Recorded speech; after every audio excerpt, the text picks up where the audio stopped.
Bismillahirrahmanirrahim. Assalamualaikum warahmatullahi wabarakatuh. Ashadu an la ilaha illallah, ashadu anna Muhammad dan Rasulullah. Allahumma sholli ala Sayyidina Muhammad wa ala ali Sayyidina Muhammad. Kama sholaita ala Sayyidina Ibrahim wa ala ali Sayyidina Ibrahim. Bil alamina innaka hamidum majid. Mari sama-sama kita panjatkan doa kepada Gusti Allah Ingkang Maha Agung untuk saudara kita yang telah bersolawat dalam channel ini. Semoga sholawat itu menjadi catatan langit amal soleh bagi mereka dan keluarga. Begitu juga untuk semua pewer-pewerku yang telah mendoakanku. Terima kasih atas kebaikan doanya dan semoga kebaikan doa itu juga tercurahkan kepada kalian semua.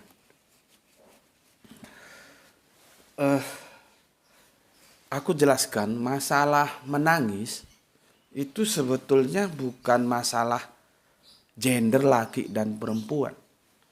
Seolah-olah hanya wanita, hanya perempuan, hanya kaum Hawa saja yang itu terkait dengan masalah menangis. Seolah-olah kaum Adam, kaum pria, laki-laki itu tidak bisa atau tidak familiar atau tidak terkait dengan menangis. Padahal tidak demikian. Karena laki dan pria, karena Adam dan Hawa itu terciptakan dari satu unsur yang sama. Maka mereka itu sama-sama dianggap biasa seharusnya ketika bersentuhan dengan sebuah peristiwa menangis. Ya. Nanti kapan-kapan bisa kita kaji ya surat An-Nisa ayat yang pertama ya, karena di sana ada terjadian salah menerjemahkan ketika menerjemahkan nafsin wahidatin ya, itu dalam tanda kurung muncul Adam. Itu tafsiran terpengaruh oleh biblikal, khususnya perjanjian lama, seolah-olah ibunda Hawa itu diciptakan dari tulang rusuknya Adam. Ya. Aku juga nggak ngerti kenapa begitu. Padahal aku sering berdekatan dengan Bible, berdekatan dengan Al-Quran, tapi aku tidak pernah terpengaruh dengan cara seperti itu. Ya. Nanti kapan-kapan itu bisa kita kaji lah ya. Intinya apa? Karena Adam dan Hawa itu terciptakan dari nafsin wahidatin, dari unsur yang sama. Maka ketika mereka mempunyai sebuah responsibility yang sama, tentunya dalam kajian kita kali ini menangis, itu wajar-wajar saja. Jadi tidak perlu terus ada dikotomi tentang menangis. Itu hanya urusan kaum Hawa, bukan urusan kaum Adam, itu salah. Ya, tidak begitu. Karena kita sama-sama dari unsur yang sama kok. Ya, dari nafsin wahidatin itu ya. Jadi laki boleh menangis, wanita juga boleh menangis ya. Dan sebuah syair ya, menangislah bila itu meringankan beban dalam jiwamu. Ya. Ada sebuah syair ya yang itu ditulis begitu indah, judulnya Ayah Aku Mohon Maaf. Aku kalau mendengarkan lagu ini tuh mesti menangis karena mesti mengingat jasa almarhum bapakku yang telah meninggal ya, telah dijemput oleh Allah. Ya, itu akan teringat kembali, terlebih lagi karena almarhum bapak itu kan sebelum meninggal melalui fase pikun ya. Jadi apakah bapak itu mengerti atau tidak, aku sendiri tidak tahu bahwa anaknya yang dulu nakal itu sudah mencoba untuk menjadi baik. Setidaknya belajar untuk menjadi baik. Sehingga dia merasa bangga punya anak aku, sebagaimana aku juga bangga punya bapak seperti bapakku itu. Ya. Tidak tahu karena sudah pikun. Kalau kata syair itu, aku bangga jadi anakmu. Ya, syairnya kan cukup ya, cukup menggelitik, yang kadang-kadang perlu kita dengarkan supaya kita bisa mengingat jasa-jasa orang tua kita ya. Kalian bisa lihat sebuah lagu yang Ayah Aku Mohon Maaf itu ya. Dan pohon kemuning akan segera kutanam. Satu saat kelak dapat jadi peneduh. Meskipun hanya jasad bersemayam di sini, biarkan aku tafakur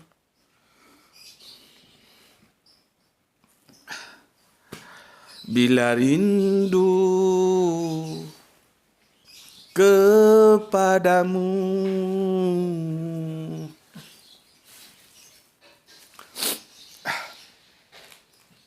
Ya.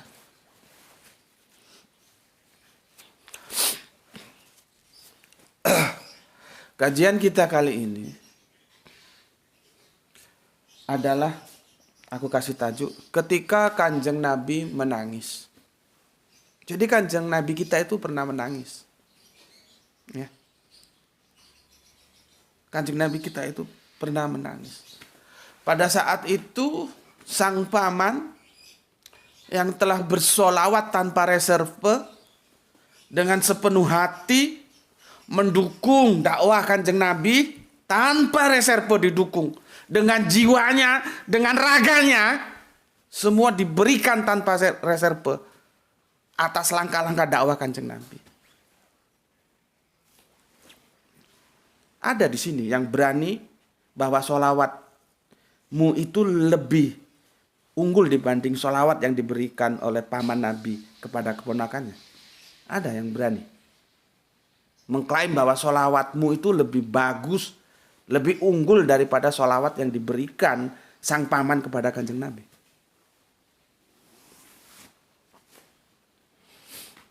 Jadi solawat itu diberikan kepada tanpa reserve kepada Kanjeng Nabi hanya satu saja.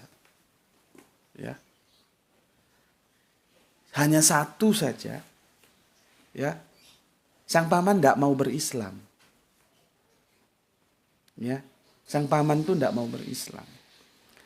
Maka dalam suatu peristiwa ketika sang paman itu naza, datanglah sahabat tercintanya, sahabat terkasihnya, yaitu Abu Bakar. Ya, suasana gitu kan, suasana hening, suasana serba gimana gitu ya. Orang yang dikasihinya dengan sepenuh hati, orang yang mendukung dakwanya, nasak. Kalian bisa bayangkan, ketika orang yang kalian cintai nasak, semua berkecamuk dalam pikiran kita, dalam perasaan kita. Ya. Maka datanglah seorang sahabat yaitu Abu Bakar untuk mengingatkan ya, kepada Kanjeng Nabi, bukankah engkau Nabi? Ya, mohonkan ampun kepada Allah atas pamanmu. Ya Rasulullah, kira-kira begitulah redaksinya ya. Nanti kurang lebihnya seperti itu. Ya. Tetapi masalahnya pamannya tidak mau mengucapkan la ilaha illallah. Ya.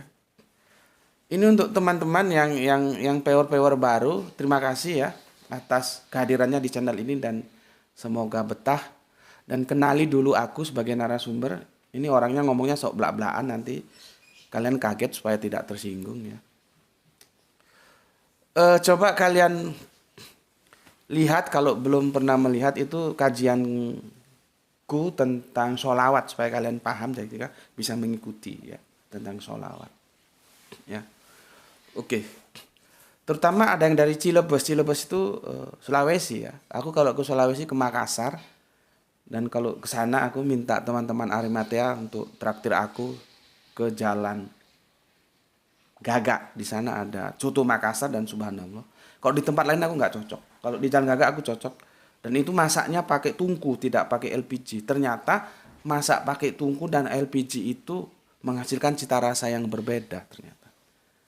Dan rasanya memang lebih lezat apabila pakai tungku, pakai kayu, bukan pakai LPG. Oke, untuk teman yang di Celebes, selamat datang. Dan untuk teman-teman lainnya dimanapun Anda berada, selamat datang dan selamat betah di channel ini. Tolong dilihat dulu kalau belum pernah melihat, supaya connect ya kajianku tentang sholawat. Jadi paman Nabi ini telah memberikan sholawat tanpa reserve atas perjuangan dakwah Kanjeng Nabi. Tetapi satu, ya, beliaunya tidak mau berislam. Makanya kalau kita lihat ya surat 33 ya, surat 33 itu ada dua pesan ya, bukan hanya bersolawat saja. Yang kemarin sudah kita kaji ya, tapi mendukung dan berislamlah ya. Mendukung dan berislamlah kamu seislam-islamnya ya. Bukan hanya mendukung. Nah, masalahnya sang paman itu beliau hanya bersolawat tapi tidak berislam ya. Nanti akan kita kaji ada salah satu sisi ya, ada yang berislam tapi tidak bersolawat. Gimana itu? Kalau paman Nabi bersolawat tapi tidak berislam, maka itulah yang membuat Kanjeng Nabi menangis ya. Bagaimana seorang paman yang membela dia tanpa reserve, nazak dalam keadaan belum berislam. Coba. Kanjeng Nabi menangis sejadi. Ya, menangis. Dan ketika Kanjeng Nabi mendoakan, turunlah firman yang itu terabadikan dalam surat At-Taubah, surat 9 ya, nomor ayatnya 80.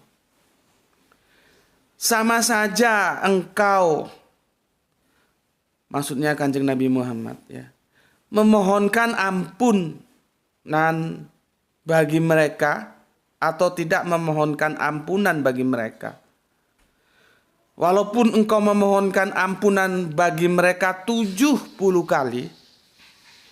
Hati-hati ya. Hati-hati kalau baca Al-Quran. 70 kali itu jangan, itu bahasa sastra ya. Jangan kamu pahami sekali, 2 kali, 3 kali sampai 70 kali. Bukan begitu ya.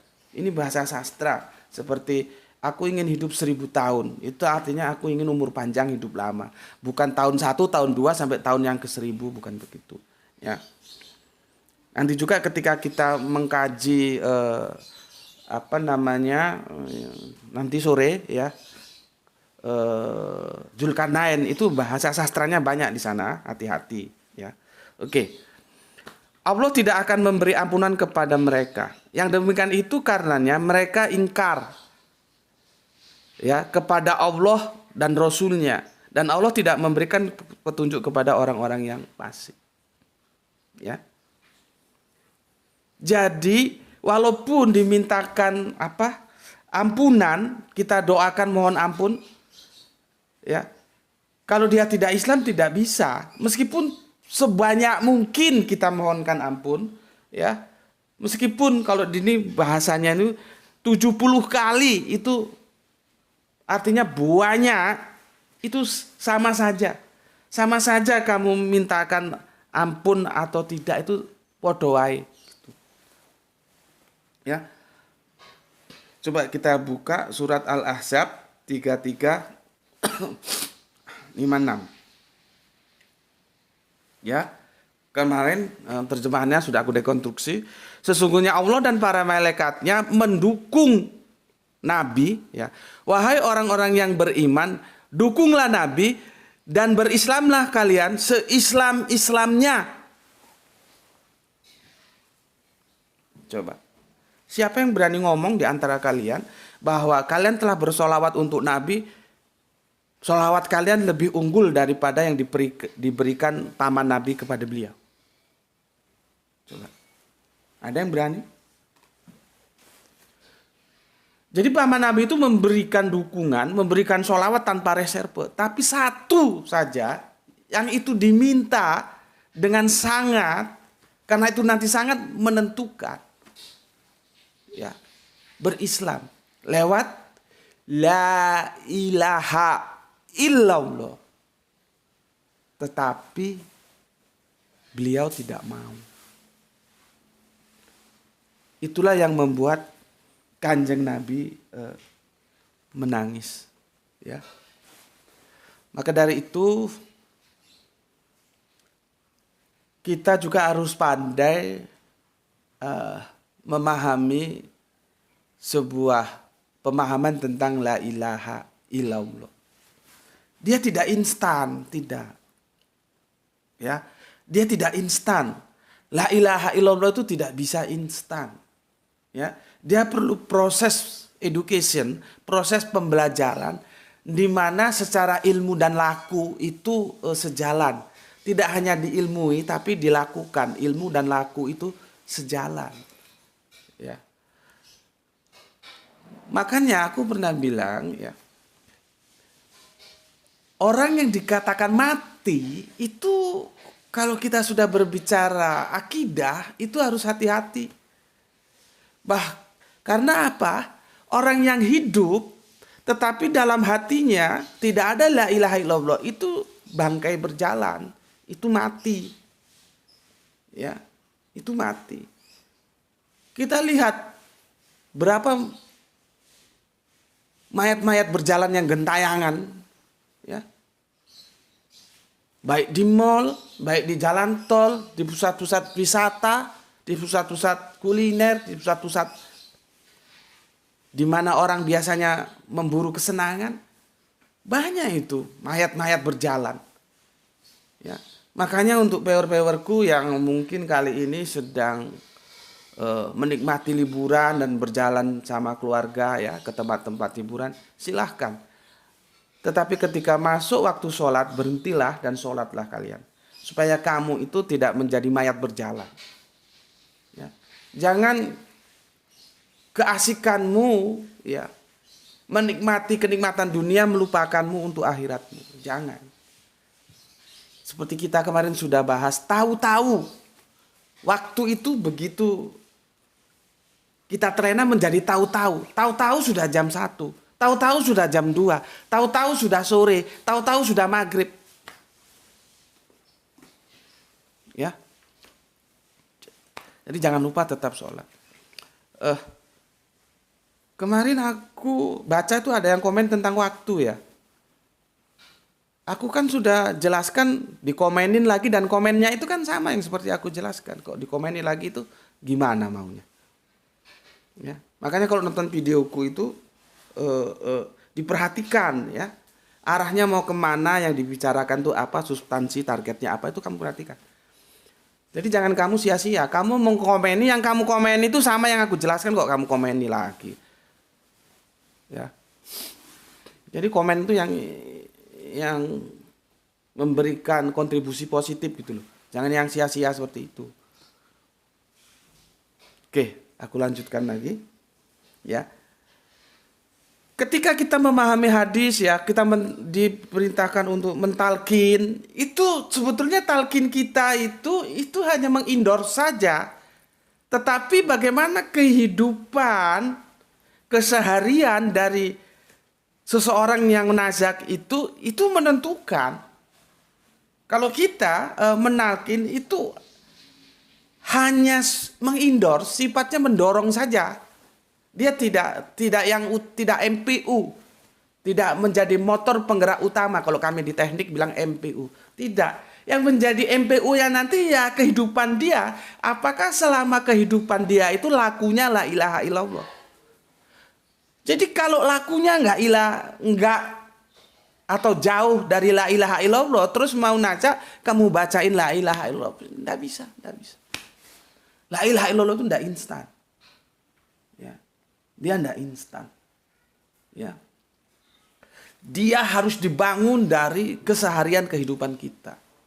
Baru nanti ketika nazak, ya, kalau kita punya keluarga membacakan la ilaha illallah, itu hanya sekedar endorse saja. Ya, tidak bisa. Jangan kamu pikir terus hidupmu itu bajingan, ya, halal haram kamu gasak saja, nggak pernah peduli terhadap kegiatan agama, entah itu dakwah, entah itu pendidikan seperti pondok pesantren atau apalah. Terus kelakuanmu bejat, jahat kepada semua orang, meditnya minta ampun, ya, sampai-sampai kepada dirimu sendiri juga medit, apalagi pada orang lain. Terus ketika kamu mau mampus terus dibacain la ilaha illallah, ya percuma, ya percuma, nggak bisa. Dia itu nggak bisa instan. Jadi la ilaha illallah itu harus masuk dulu menjadi warna dari kehidupan kita.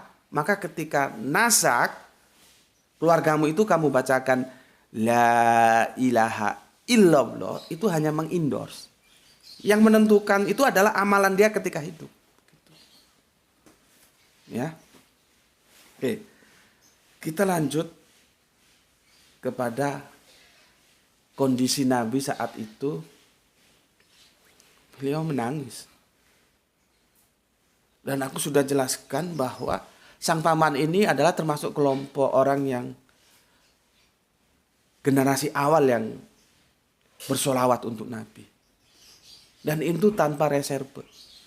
Orang-orang Arab dulu kalau mau mengganggu Kanjeng Nabi harus berpikir 1000 kali. Karena ada benteng yang harus dihadapi, yaitu sang paman. Jadi sang paman itu benar-benar disegani. Dia menjadi benteng dakwanya sang keponakan, yaitu Kanjeng Nabi Muhammad. Kanjeng Nabi Muhammad hanya minta supaya beliau itu mau menerima Islam. Maka ketika najak, ya, kalau saja seandainya sang paman mau mengucapkan la ilaha illallah, tentu itu melegakan Kanjeng Nabi. Ya.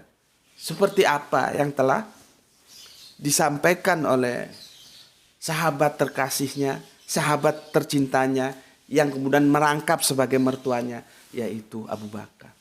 Ya. Dan Kanjeng Nabi melakukan apa yang menjadi advice yang diberikan oleh sang sahabat, sang mertua, yang langsung dijawab oleh Allah lewat surat At-Taubah ayat 80 tadi. Ya. Itu menjadi sebuah jawaban, ya. Sehingga walaupun 70 kali kamu doakan, sama saja. Tidak bisa. Ya. Tetapi dalam kajian ini jangan terus kita liar, terus mendiskusikan sesuatu yang di luar. Karena itu sudah menjadi hal yang tidak lagi acceptable, tidak lagi tersentuh oleh kita, karena itu menjadi gaib. Kan biasanya ada sebuah diskusi, terus paman Nabi di mana posisinya? Ya, paman Nabi itu di mana posisinya? Apakah di surga, di jannah, ataukah di neraka, ataukah di nar? Itu sudah di luar kapasitas kita. Ya, kita tidak dalam kapasitas yang pantas untuk mendiskusikan itu. Karena memang cukup pelik. Sampai Kanjeng Nabi aja nangis. Ya. Karena Kanjeng Nabi itu tahu betul bagaimana jasa sang paman dalam bersolawat atas perjuangan dakwah beliau. Seperti aku tadi dengar lagu itu, ingat orang tua yang telah mendidik, mengasuh, menangis. Ya, begitu juga yang terjadi pada Kanjeng Nabi. Beliau paman otomatis itu menjadi orang tuanya yang sesungguhnya karena beliau kan sudah ditinggal Bapak Abdullah. Dan itu bukan hanya sekedar paman yang mendidik, tapi paman yang membackup dakwah meninggal dalam keadaan belum berislam. Kalau sholawatnya jangan ditanya. Itu loh. Inilah yang aku tekankan berkali-kali. Surat Al-Ahzab 3356 itu harus dipahami secara benar. Biasanya orang terjebak pada pemahaman sholawatnya doang. Tapi ya taslimanya itu apa? Yang ujungnya itu tidak dipahami, dianggap amin lalu apalagi terjemahannya salah.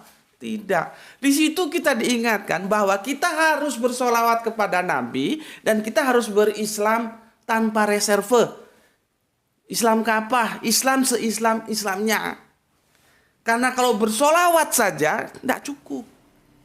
Apalagi kamu tidak bersolawat. Modar gue.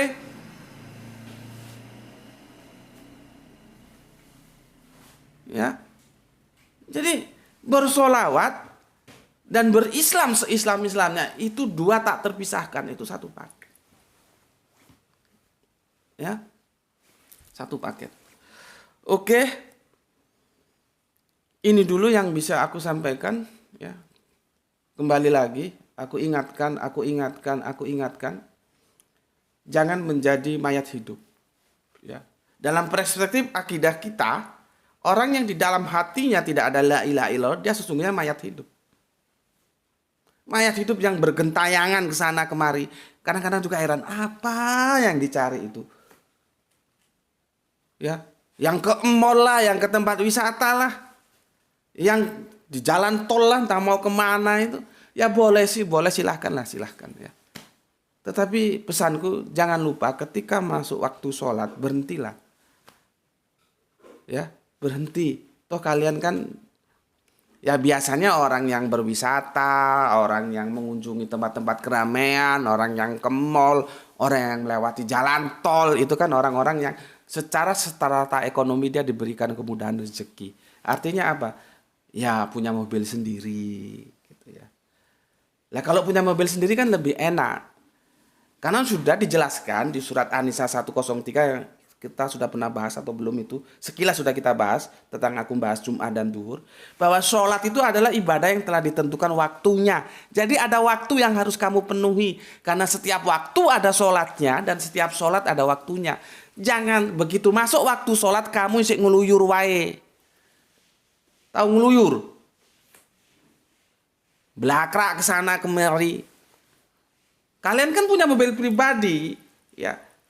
Punya mobil pribadi, ya.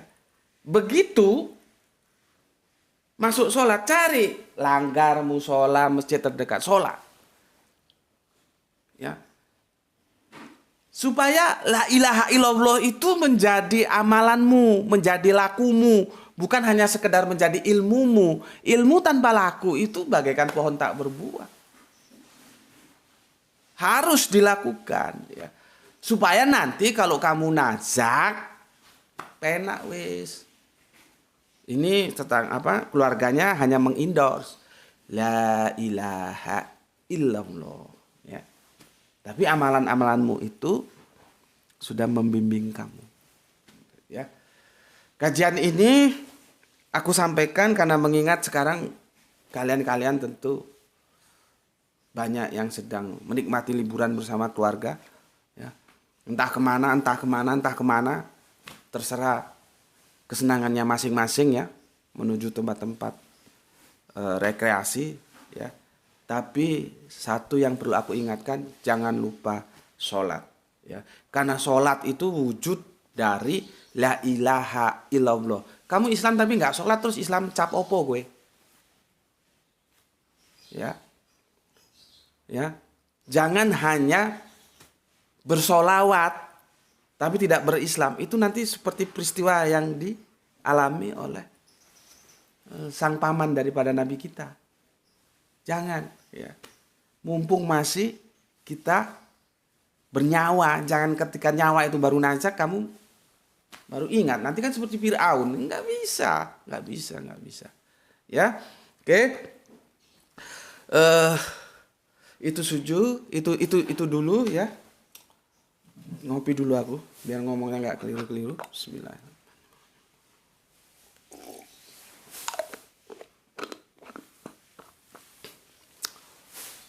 Itu dulu yang aku bisa ucapkan. Semoga nanti kalau kalian najak itu ketika anggota keluarga kalian ada yang meneteskan air mata, tapi itu air mata kebahagiaan. Karena keluarga kalian itu yakin bahwa engkau pulang cukup bawa bekal. Ya.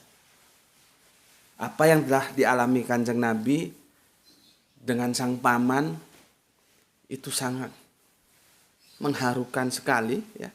Sampai Kanjeng Nabi menangis loh itu. Itu menjadi pelajaran kepada kita. Semoga itu tidak terjadi. Ya. Itu dari aku dan sampai ketemu nanti sore. Ya, insya Allah kita akan melanjutkan kajian kita tentang Dzulkarnain. Bismillahirrahmanirrahim. Alhamdulillahirabbil alamin.